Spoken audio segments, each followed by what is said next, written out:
Olá, alunos! Sejam bem-vindos a mais uma aula do curso sobre a forma dos atos processuais no Código de Processo Civil.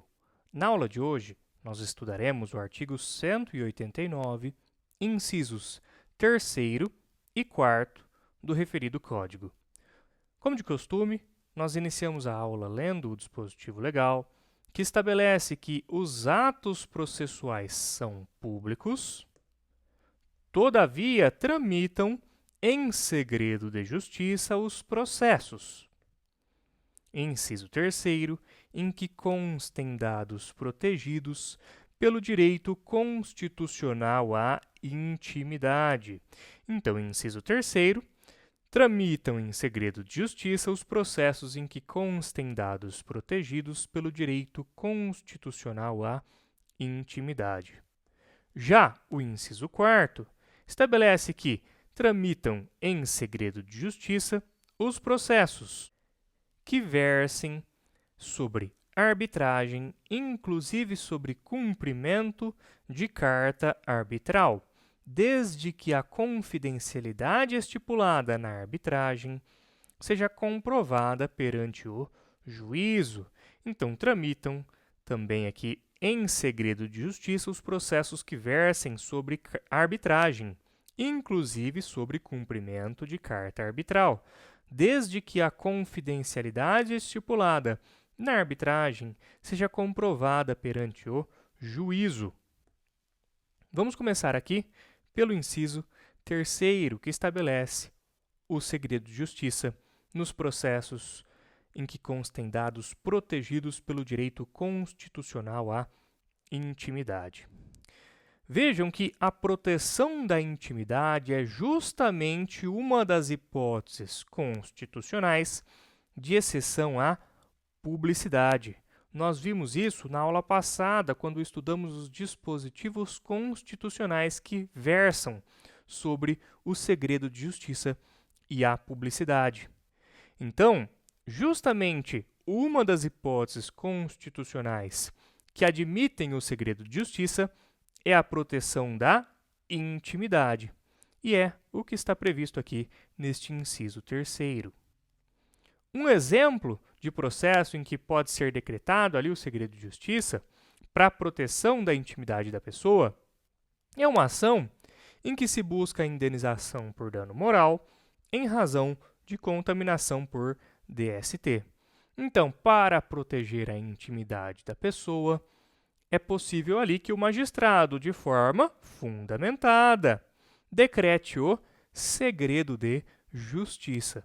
Veja que é importante a decisão do magistrado fundamentando e decretando o segredo de justiça no caso concreto, ok? Para a proteção da intimidade da pessoa. Já agora, no inciso 4º, nós estamos tratando de casos aqui que versam sobre arbitragem, olha só, sobre arbitragem, inclusive o cumprimento da carta arbitral. E há uma ressalva final, que é o quê? Olha, desde que aconteça o quê? Desde que a confidencialidade estipulada na arbitragem seja comprovada perante o juízo. Então, nós verificamos aqui que é possível que as partes prevejam a confidencialidade ao celebrarem uma convenção de arbitragem, seja a cláusula compromissória ou o compromisso arbitral, previstos ali no artigo 3º da Lei 9.307 de 1996. Então, ao celebrarem uma convenção de arbitragem, as partes podem estipular uma confidencialidade. Nesse caso, basta a juntada de documento comprovando a confidencialidade para que seja decretado o segredo de justiça. Então, é necessário aqui que as partes juntem ali, né, uma das partes junte ali no processo o documento comprovando essa confidencialidade para que o juiz decrete o segredo de justiça, ok? ok? Mas é importante termos uma atenção especial ao que eu constei aqui na letra E para vocês. Por quê? Porque existe uma previsão nessa Lei 9.307 de que a arbitragem que envolva a administração pública será sempre de direito e respeitará o princípio da publicidade. Vamos destacar isso aqui. Respeitará o princípio da publicidade. Então, se nós estamos falando de arbitragem só envolvendo entidades privadas, aí sim é possível prever a confidencialidade. Todavia, se nós estamos falando de arbitragem envolvendo a administração pública, aí já não dá mais para prever confidencialidade, porque aí, por lei, é necessário respeitar o princípio da publicidade.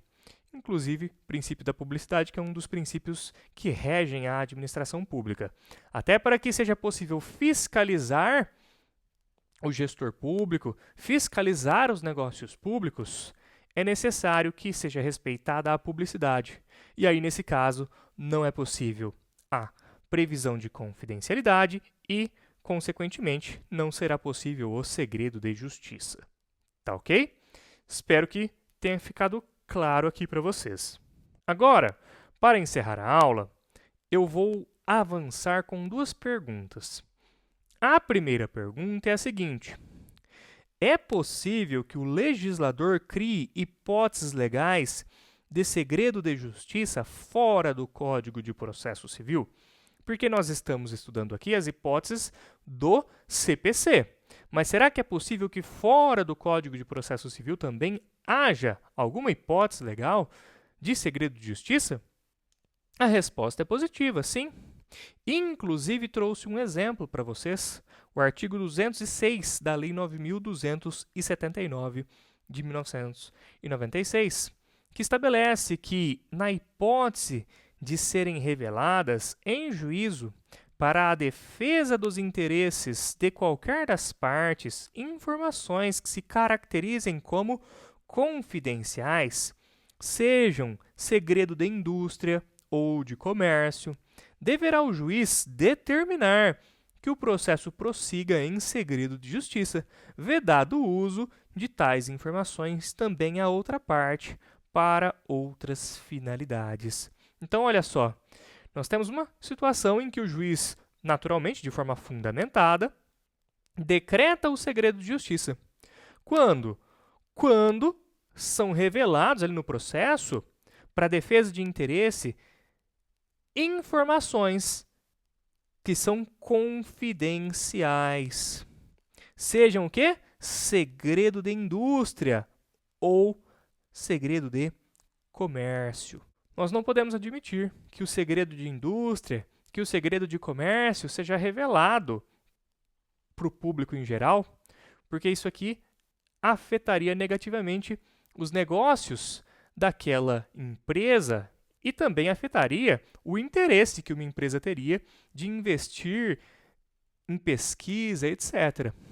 Então, para que haja essa proteção e que, de uma certa forma, que haja um incentivo a essas atividades, se, porventura, essas informações forem ali juntadas no processo, o juiz decreta o segredo de justiça, uma hipótese de segredo de justiça fora do Código de Processo Civil.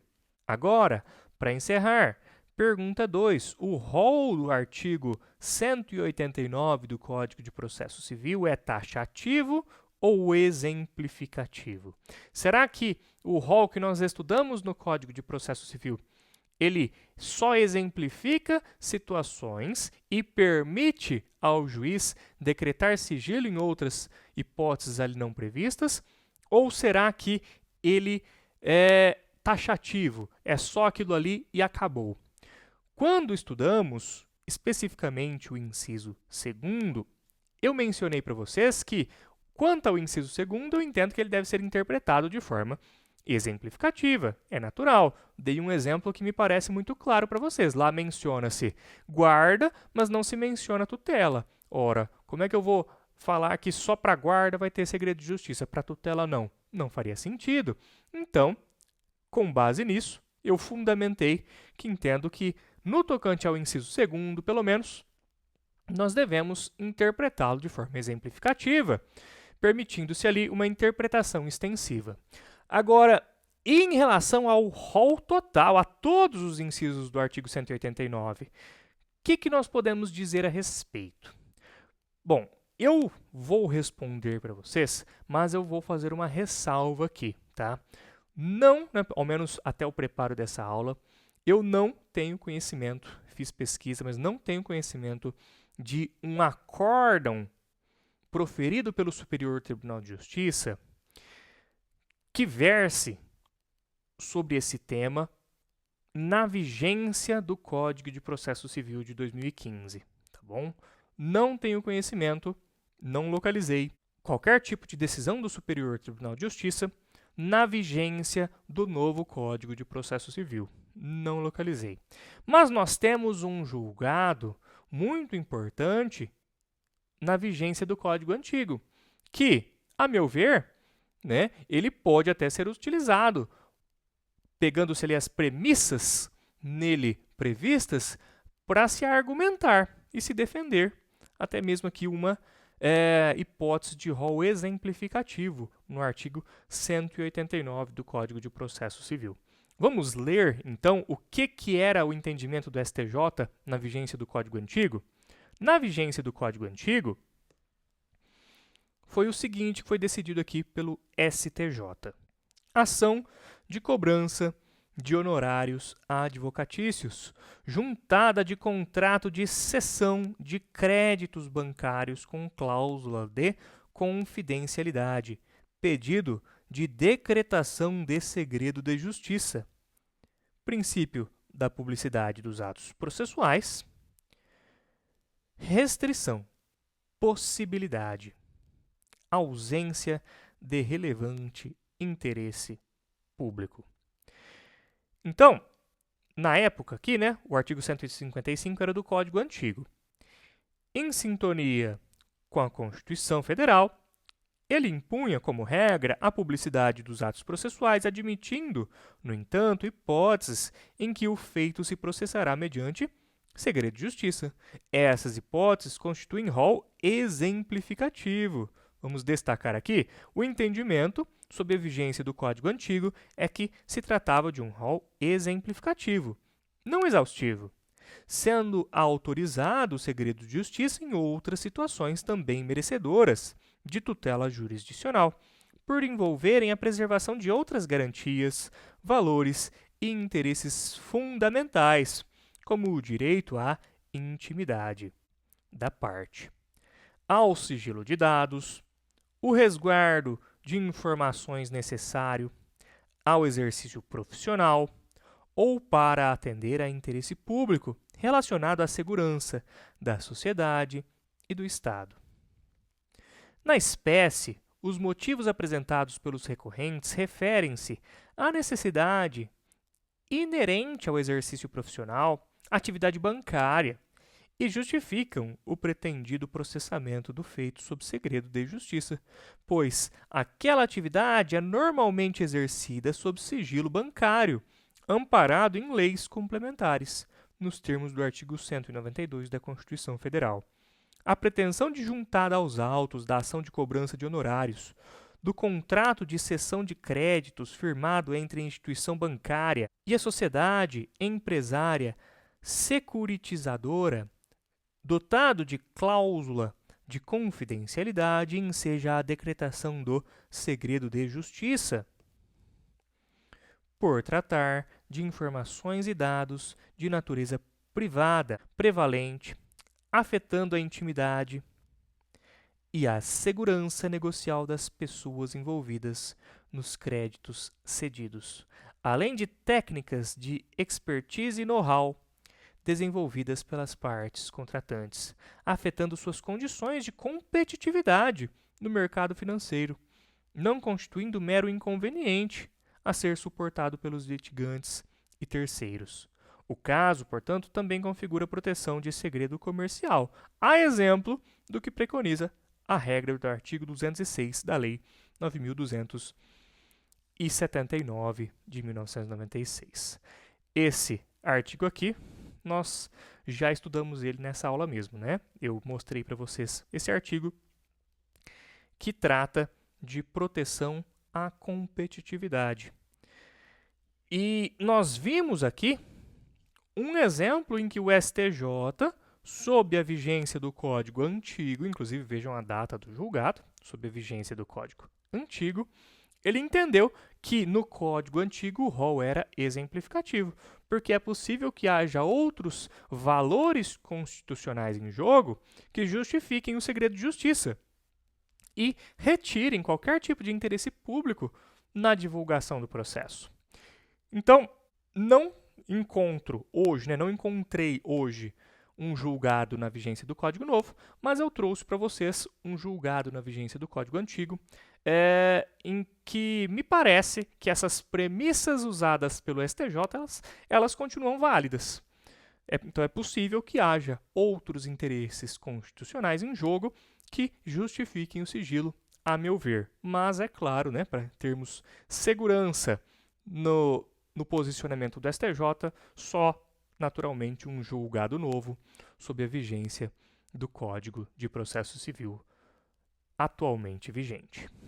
Então é isso, espero que vocês tenham gostado da aula e nos vemos no próximo vídeo.